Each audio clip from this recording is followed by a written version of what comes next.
Welcome to our webinar, a chance to connect with alumni near and far. I hope this finds you and yours well during these strange times. McGill Law degrees open doors in every corner of the world, inspiring legal leadership for global challenges. Proudly rooted in Montreal, we reach out to the world with our ideas and our people. We're reaching out now, in different times, to offer advice and hope to our students and alumni. J'ai le plaisir d'accueillir aujourd'hui 3 membres de notre communauté diplômée qui ont terminé leurs études à la faculté pendant l'une des 3 dernières récessions qu'a connues le Canada, 2008-2009, 1990-92 et 1981-82, ainsi que ma collègue Sophie Roy-Lafleur, ICL LLB 11, la directrice de notre centre de développement professionnel. Ils nous apprendront comment ils ont surmonté l'adversité pour lancer leur carrière et comment ils s'adaptent aujourd'hui à notre nouvelle réalité. Nous verrons également comment nos étudiants peuvent profiter des ressources qui s'offrent à eux. I'm now pleased to introduce our panelists. First, Kiran Singh, BCL LLB 09. Kiran's a partner in the corporate commercial group at Fasken's Montreal office. She also holds graduate certificates in mediation and dispute resolution from Humboldt University. L'honorable Clément Gascon, BCL 81, a pratiqué le droit pendant 21 ans chez Leckey à Montréal. Il a été nommé à la Cour supérieure du Québec en 2002, à la Cour d'appel du Québec en 2012 et à la Cour suprême du Canada en 2014. Ayant pris sa retraite de la magistrature en septembre 2019, il s'est récemment joint au cabinet Woods à titre d'avocat conseil. Et Patricia Kosseim, BCom 87, BCL LLB 92. Patricia is counsel in Osler's Privacy and Data Management Group and the national co-leader of the firm's Access Privacy knowledge platform. On July 1, she will start a 5-year term as Information and Privacy Commissioner of Ontario. Welcome. Thank you so much for being with us today. Alors, pour débuter, comment est-ce que vos collègues et vous avez entamé votre carrière dans un contexte économique difficile? Kiran? Yes, thank you for having us, Robert. And it's interesting in thinking back on that time, both in the context of this panel today and having just completed the first decade, if you will, in my career. What struck me the most is how overall it really, that time and that recession really was a blip, if you will, on the radar that has been my first 10 years in practice. In that, not negating the stress and the concerns one feels as an articling student during such time, looking back at the forest and not those stressful trees, if you will, it left no real negative mark or shadow on my career. If anything, the indelible mark, if you will, of that time was positive. In that I believe it changed, I mean, there's no way I could exactly know, but I feel that it changed my approach to my stage, to my first years as an associate, and building on those cornerstones of how I adapted, if you will, to that period is really what I feel led to the successful years then and since. My approach to it, being that it was a recession period, I think was different. A client frames his hiring technique in this way, and it really struck me. So I'm going to share it with you today, is really that the best lawyers are hungry, humble, and smart. And if anything, I think that period made me hungrier, humbler, if you will. And the smart I definitely got from my time at McGill, and each and every one of you have it, and also not to negate their contribution from your mothers, or they will be upset. So that element was there. I think that cornerstone was there, but the reflection of that time was perhaps that those elements were amped up and led me to be a bit more of an active participant in my stage and in my first years as an associate, not sort of passively waiting to be given a mandate or to be given feedback or to be given opportunities, but rather a bit on the prowl for those opportunities, seeking them. We also, our cohort, there were 6 of us, it tied our bond of friendship tighter together. So that collegiality of leaning on each other, sharing our stresses with each other and finding comfort in that to this very day, those individuals are some of my best friends, and I don't know if it would have been exactly the same had it not been for that type of recession environment we were in. Okay. Clément, que retenez-vous de votre début aux années difficiles du début des années 80? C'est une époque qui remonte à loin. Le souvenir que j'en ai, c'est qu'au bout du compte, la plupart d'entre nous qui étions des gradués de McGill ont fini par trouver leur niche. Et peut-être le recul du temps permet de placer les choses en perspective, puis réaliser que oui, il y a peut-être des difficultés, mais au bout du compte, on finit tous par les surmonter. Moi, dans mon cas, j'ai eu des belles chances parce qu'il faut se rappeler que quand j'ai débuté ma carrière comme étudiant, de fait, chez Leckey, on était moins que 20. C'était une petite boîte qui commençait à se démarquer sur la scène montréalaise. Puis, ça a permis pour moi une occasion de développer une pratique, un environnement avec ce qui s'est révélé une des firmes qui a connu le plus de succès dans les 20 ou 25 années qui ont suivi. Ça a donné des opportunités comme celle-là, des moments qui étaient plus difficiles. Puis au bout du compte, je regardais qu'est-ce qui s'était passé dans les 2 ou 3 ans qui ont suivi ces années de récession assez ardues de 81-82. Au bout du compte, je dirais que la très nette majorité de mes collègues de McGill ont trouvé leur niche. Puis McGill, dans ce sens-là, c'est pas une question de se donner une tape dans le dos, mais c'est une réalité. McGill forme des étudiants solides, forme des étudiants avec des capacités solides, avec une dualité juridique, une dualité linguistique. C'est un outil qui est tellement puissant sur le marché. C'est un outil que je pense les étudiants ne devraient jamais hésiter d'utiliser de la meilleure façon possible. Et pour moi, je demeure optimiste. Il y a des difficultés, mais je demeure optimiste malgré ces moments-là. C'est quand même rassurant. Patricia, from the early 90s, anything to add? Je suis un peu gênée à vous avouer que jusqu'à ce que j'ai reçu votre belle invitation, je ne savais même pas que les années 91, 92 étaient des années de récession. C'est pour vous dire à quel point j'étais naïve.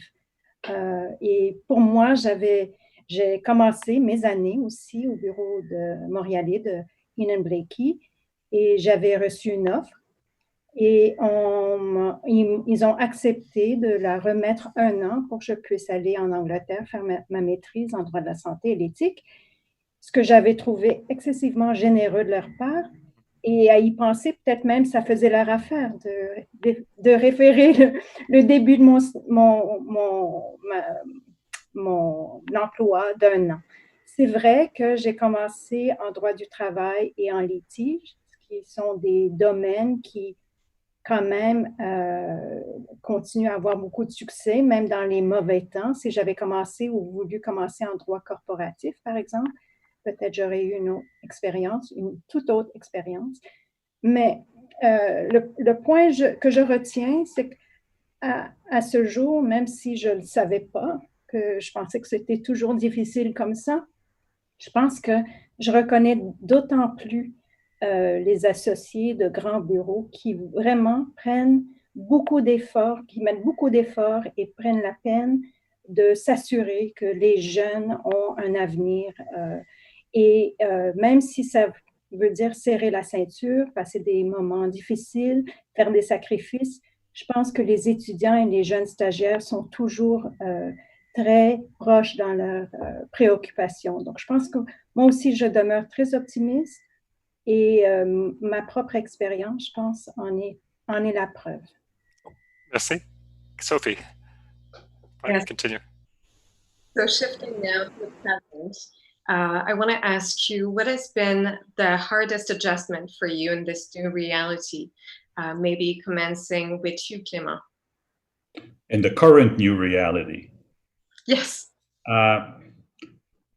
I think that the two biggest challenge are the technological challenge and having to work in a virtual environment, mostly for those of us that have a legal practice that is more oriented towards litigation. That is clearly a major adjustment. And I think the other adjustment that I believe needs to be carefully monitored is the fact that your interactions with people are quite more often virtual, and at some point that plays into the relationship. And I think special attention has to be put to there, and not forget that you have to figure out the ways to continue building relationship, building contacts, building exchanges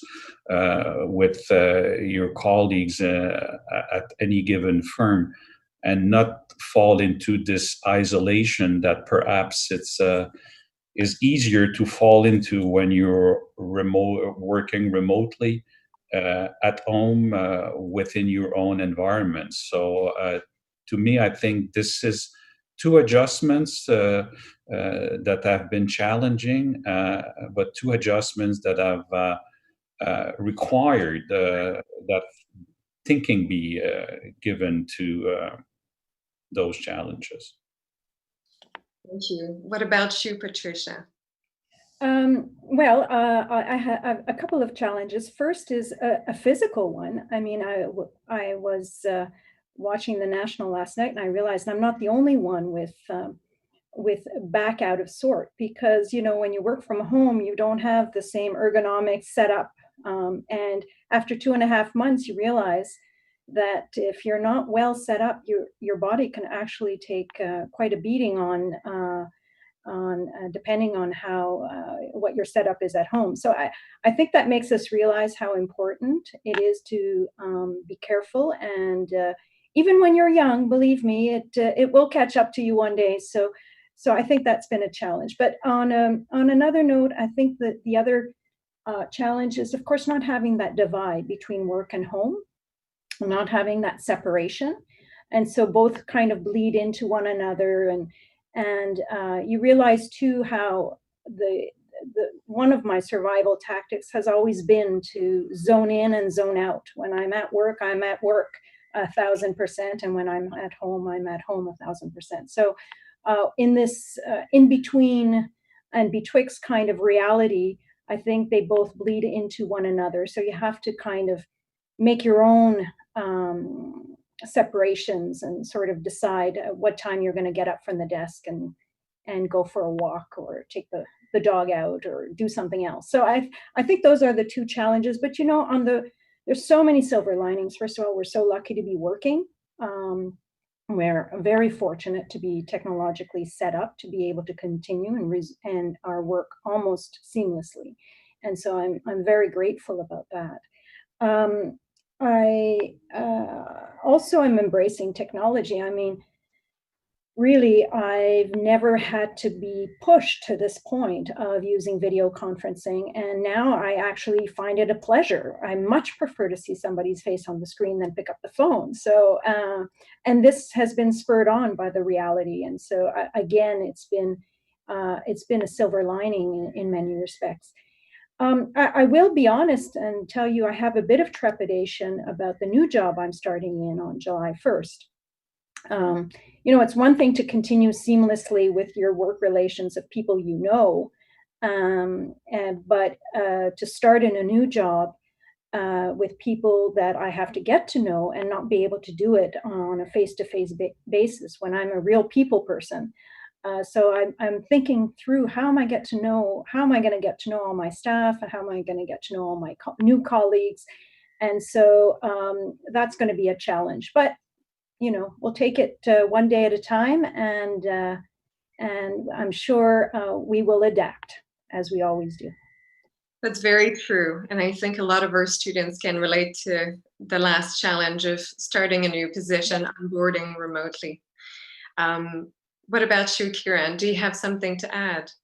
I absolutely agree with Clément and Patricia. I think another piece of that puzzle for me was the loss of environment. I'm lucky that my workplace has a very strong sense of community, or almost our own culture, if you will, in how we interact and how close knit it is. So initially, being distanced from that was difficult. I think we have to take the interpersonal element as seriously as the work component. And so initially that was the struggle, but I do have to say, I mean, we're human beings, everyone adapts, and thankfully we adapt very quickly. And so that has been greatly tempered with the the continued use of electronic means, and how comfortable everyone's getting with it. So you just have to turn that into a virtual reality for the time being. But the point I really do want to stress, and I think it's hard to see right now because we're sort of in the thick of it, but this is temporary. We are going to be on the other side of this. And the lessons learned from this will not be wasted, in that I think we've learned that people can work from a distance, that there can be perhaps some alternate means of how we do our job, but that what we had is not lost. We will return to that. There just might be some bonification, if you will, of what we were previously doing. So I don't think you have to see this new virtual world as you're forever or as a stressor. In fact, it's extremely useful now, and it'll be a betterment to how we all practice later on. Thank you. I hand it back to you now, Robert. Yeah, thank you. So we touched a little bit on the virtual environment. Clément mentioned it. Patricia mentioned the slight apprehension about getting to build relationships in a new work environment as of July 1st. And I'll certainly mention, at the faculty, we're conscious that finishing the teaching term end of March, start of April, with students we knew already, will be a different experience than welcoming the incoming class in September. So just a little more specifically, young lawyers, whether they're stagiaires, first-year associates, or students, how can they build and manage relationships at the firm when everything's virtual and we don't have the usual chances to go and literally knock on someone's door and pop your head in? And I wondered, with specifically that in mind, Kiran, did you have thoughts? Yes, absolutely. I think all law firms are being very active in hosting 5 à 7, hosting e-learning, trainings, all that sort of thing. And I think young alumni, young associates, stagiaires should be very cognizant of actively participating in all of those. But the flip side is true, and links back to what I said earlier, in that do not hesitate to propose other events. All law firms, frankly, across the board, are open to your innovation, open to your ideas, open to trying new things. And so don't hesitate to yourself suggest, a 5 à 7 or a e-gaming activity or any other type of activity with your stage co-authors or with your fellow associates to keep that bond alive.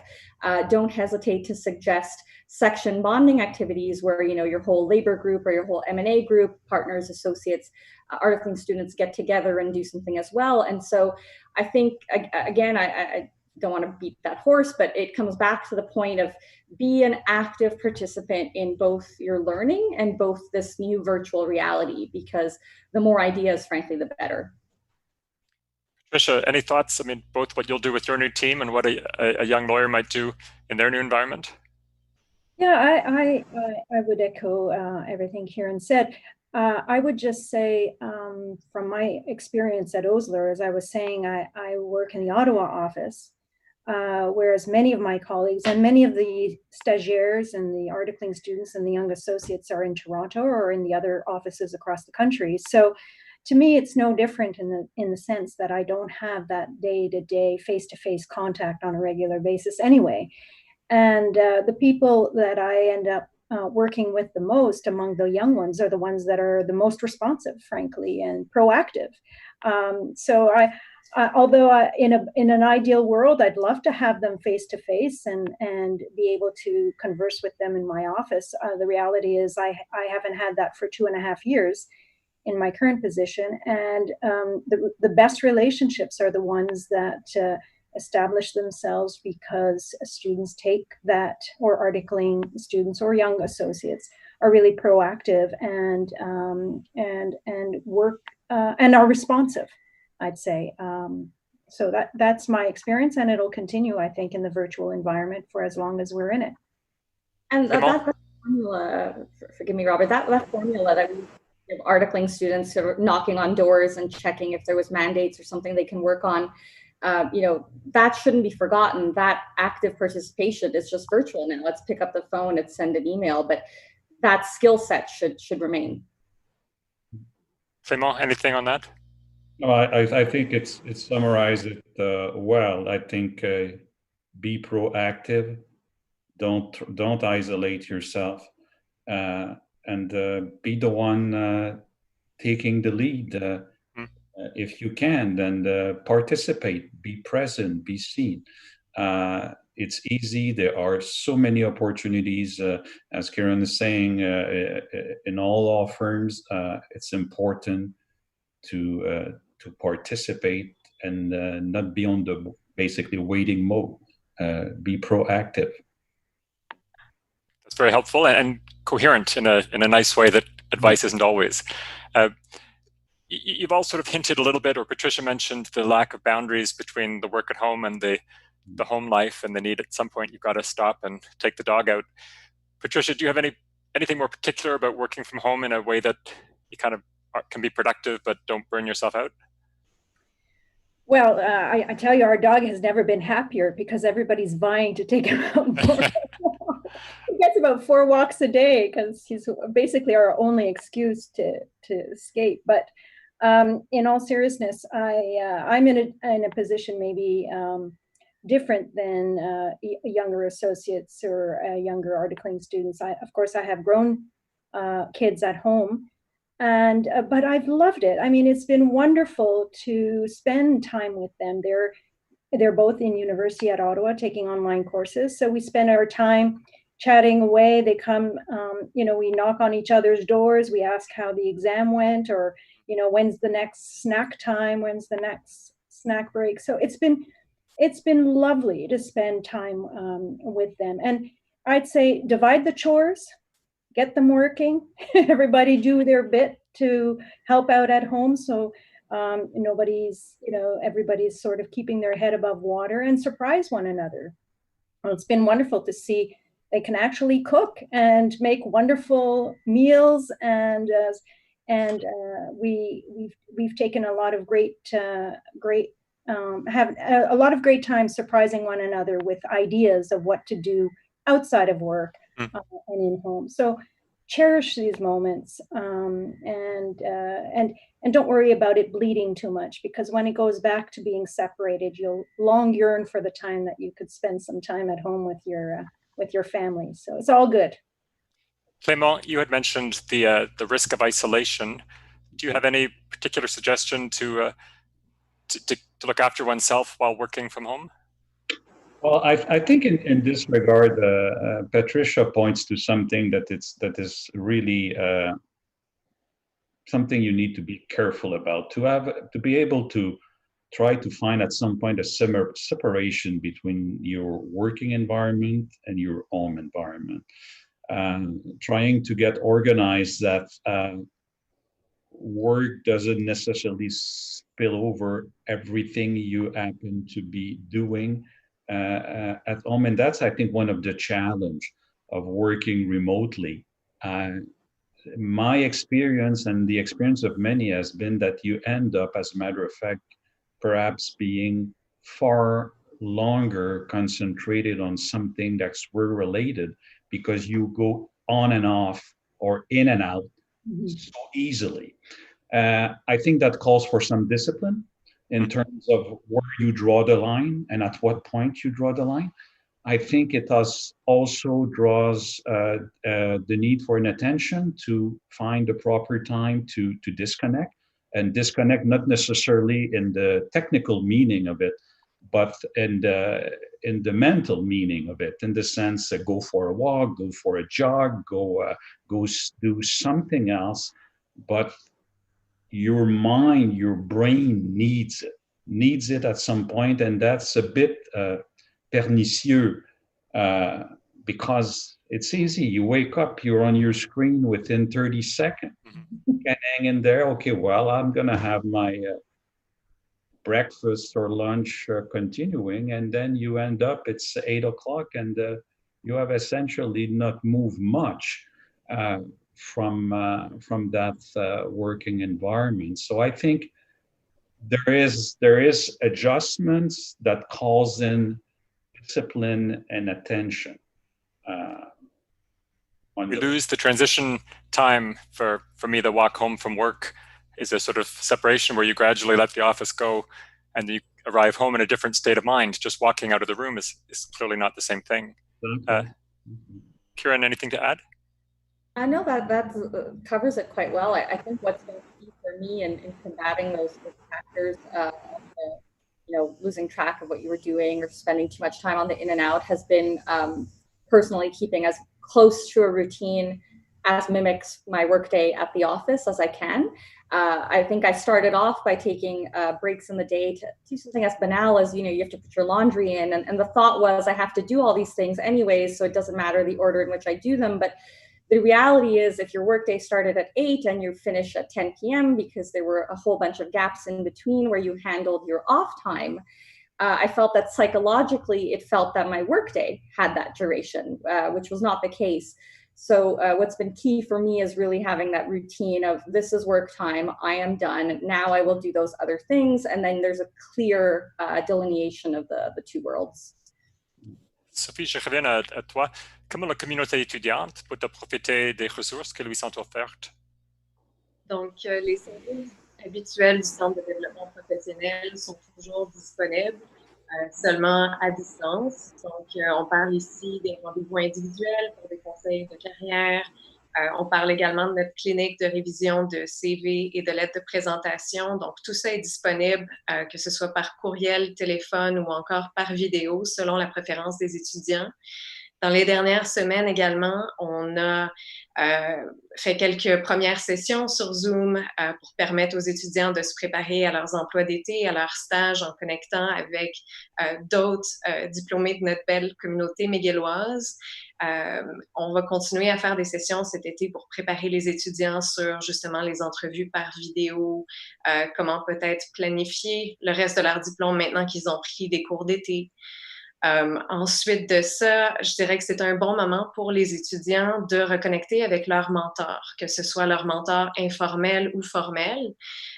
Donc, s'ils ont participé au programme de mentorat du CDP, par exemple, ils peuvent continuer à demander des conseils à leur mentor, que ce soit sur le réseautage à distance, la recherche d'emploi ou encore peut-être des trucs pour occuper leur été de façon productive s'ils veulent prendre des projets personnels, se préparer mieux à leurs emplois. Et d'ailleurs, on va démarrer notre programme de mentorat un peu plus tôt pour l'année 2020-2021 parce qu'on en voit justement la pertinence cet été. Donc, on invite les étudiants à continuer de suivre nos communications pour voir justement les programmes qui vont être offerts dans les prochaines semaines. Ah, c'est très utile, très encourageant.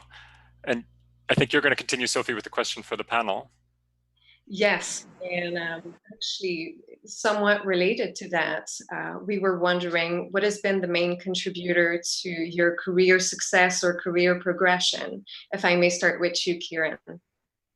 Yeah, I think for me, what's been really pivotal has been looking a couple steps ahead at all times. To give you examples of what that looks like, I used to keep a summer log and a stash log of what mandate I had, when, what was it, with who was it, so that I could, from time to time take inventory, take stock of, I haven't had the chance to practice this type of law, or I haven't had the chance to work with this individual. An example, another example which works at different stages of your career and worked for me was seeking input and seeking evaluations before they were formally due, so that if I had to veer in a certain way, build upon a certain competence, that I wasn't doing it essentially when you have to because it becomes an issue where you're told, but that I'm doing it a bit ahead of the game, ahead of the curve. It's the same with big career shifts. I think when you shift from a place to place, what was key with me was knowing I was hitting a certain type of ceiling, and it was not a gender, it was not a glass ceiling, but knowing that in terms of the experiences I could have, the learning I could have, that I was, coming up against a wall at some point, and don't hit that wall, shift before you get there, request different experiences or make a move. So a bit of a game of chess of looking ahead, if you will, has been really what's been very helpful to me. That's insightful indeed. Et vous, Clément? Quel a été, vous diriez, le facteur principal qui a contribué à la progression de votre carrière? La réponse est un peu plate, mais c'est la réalité. Hard work and perfectionism, with its good and bad sides. Let's be clear, I didn't say that it's a guy named Steve Jobs that said that. Success is rarely accidental. It comes with hard work. It's true in every area. I think what at some point allows a person to have success and perhaps be able to perform at a level where you can have success takes hard work. I think what that has driven me in basically most aspects of my career, perfectionism as well. You have to be careful and try to manage it in a decent and intelligent manner. But to me, there's not that many secrets. If a young student, a young attorney wants to be able to succeed, it will take hard work, it will take dedication, it will take devotion. And law is no different from basically most areas in life. And I think that's a good reminder also to not take things for granted, yes, and to always continue working. What about you, Patricia? Well, I'd be remiss if I didn't say one of the biggest contributing factors for me has been the support I've had at home. It's hugely important. I've had a very supportive partner. We've always had help at home. This is something that we always invested in, and it was worth every bit of sacrifice so that we could, when we were with our kids, we were with our kids. And I think somebody very wise once told me, Pat, if your family's not happy, you will not be happy, no matter what you do in work. So I think to me, that's always been the grounding force, and very, very important to give me the energy and the drive to enjoy my work and to be at a good and central place in my own self and spirit. On the work side, I'd say my experience was maybe a little different than Kiran. I didn't plan it that way or so deliberately. I really just followed my passion for the issues. I just went where my interest was and where I felt I had a sense of purpose. And that gave me tremendous energy to every job I ever brought, tremendous energy to bring to every job I ever had, was feeling that what I was doing was important, and certainly was important to me. And so that's really been le fil conducteur. And I couldn't have told you I would have landed, and taken a certain path. I didn't know what that path was, but I was always consistent with how I felt about the work I was doing and how important it was, in my view. So yeah, maybe a little less deliberate, maybe more accidental, but I have to say with Clément, worked hard the whole time. I mean, that was the other fil conducteur that never yielded. It takes a lot of hard work. And so, yeah, that's been, I think, my experience. Merci d'avoir partagé ça avec nous. À toi, Robert. Si vous aviez à faire une recommandation à nos étudiants et étudiantes actuels, quelles compétences autres que juridiques pourraient-ils acquérir pour les soutenir dans leur carrière? Et avec cela, que doivent les étudiantes et étudiants prioriser durant leur stage afin de se rendre compétitifs? Donc, on revient à Clément. C'est deux questions qui ont, à mon sens, des volets différents. Je commence par le deuxième volet. Comment on reste compétitif dans le stage, dans cette progression comme étudiant? Moi, je pense que même devant des moments comme ceux que l'on vit, qui sont effectivement des défis importants, c'est une période de vie pour la société canadienne, la société mondiale qui est difficile, qui représente un énorme défi.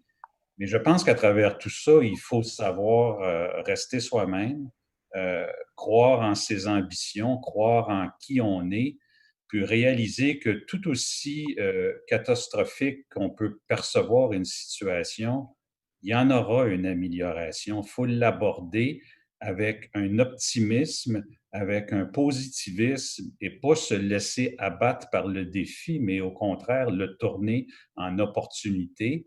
Puis le tourner en opportunité en restant soi-même et en croyant dans ses passions, puis dans ce qu'on veut devenir. On ne devrait pas, à mon sens, tout remettre en question devant le défi, parce que le défi, il va finir par passer. On a tous vécu, les trois personnes qui sommes ici, des débuts de carrière dans des moments qu'on regarde aujourd'hui comme des récessions, des périodes difficiles, puis on l'a vécu, puis on le regarde avec le recul, puis on dit oui, ça finit par passer, puis la nature humaine est forte. Il faut rester fort, il faut rester optimiste, puis pas se laisser abattre. Pour le premier volet, où la question est quel élément additionnel on peut penser à ajouter à une formation juridique, à une carrière juridique, c'est pas une question qui est évidente. Moi, quand je réfléchis à ça, je me dis, une des choses que j'aurais aimé mieux comprendre après un cours de droit, au début d'une carrière en droit, c'est l'importance qu'a dans le monde juridique et bref, dans le monde en général, de ce que j'appellerais l'emotional intelligence. Et ça, l'emotional intelligence, on ne l'apprend pas dans les facultés de droit. Ce n'est pas une facette qui est développée. Et dans un domaine comme le droit, où l'interaction, comprendre les gens, particulièrement dans un domaine comme la pratique de litige, c'est fascinant à quel point cette donnée où on a à apprendre beaucoup en termes d'emotional intelligence, de comprendre la réaction des gens, de comprendre la psychologie des individus, est un outil qui, à mon sens, dans la pratique du droit, est, à mon sens, tout aussi important que l'intelligence brute. Puis ça, c'est quelque chose qu'on ne réalise pas jusqu'à temps qu'on soit dans le milieu. Et si j'avais à dire, pensez à quelque chose qui va vous permettre d'être encore plus efficace, plus performant, plus sur la coche dans une carrière juridique, je penserais à ça. Merci beaucoup. Avec égard, ça se peut que ça ne s'apprend pas dans la faculté de droit, mais on a quand même offert à une couple de reprises un cours intensif en emotional intelligence qui était très, très bien reçu par les étudiants. Donc, c'est quand même, ça leur a donné un goût. I'm talking about 1970s when I was at McGill. That was not there. I agree with you, nor in my time. We're nearing the end of the time, and so the final question for all of you, what do you wish that you had known in law school about what would become your future career? And we start for the last time here with Patricia. That in the end, it all works out, that all the dots are connected somehow, that all the experiences you've acquired will be useful to you one day, even if they don't seem relevant at the time, that all experiences, good or bad, make you better, and especially the bad ones, look at each one of those as, I think, as not only opportunities, but learning opportunities. Because even in those worst moments when you cringe and you say, oh, I wish I hadn't done that, or I wish I had done better at that, it's a learning opportunity because you know next time you're going to do better. And if you take that attitude that everything is a learning opportunity, I think it helps to build that resilience, because you become stronger and stronger and you get better at it. So I think, I think those would be the things that I would have told myself as a young 20-year-old many years ago. Thank you, Patricia. Kiran, what about you?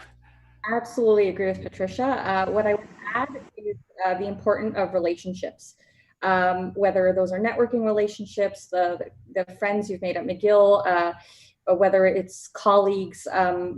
They feed you in two ways. They are interpersonal connections that frankly feed your soul.